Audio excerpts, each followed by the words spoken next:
Cabelo de milho. Olha o cabelo de milho, ó. Tá começando a florar agora. Olha. Quando flora, abaixa e sai. Aí vai ter que tirar, debulhar, como se diz. Feijãozinho verde, debulhado. Bota uns machixe dentro, uns quiabos.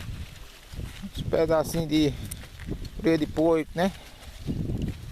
Como se diz meu amigo Bufuiú. E aí é bom demais, viu? Um pedacinho de carne de charque. Todo seco, a gente já tá amado, mas tá seco, ó. É. Secou, Ficou.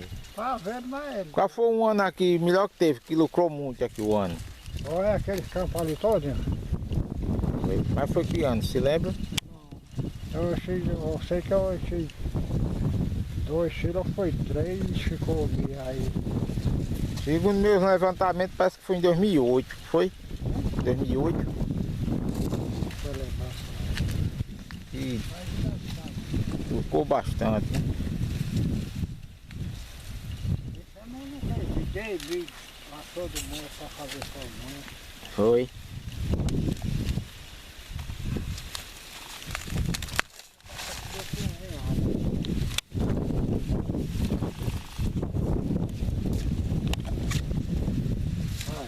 Só pra comer sozinho, É.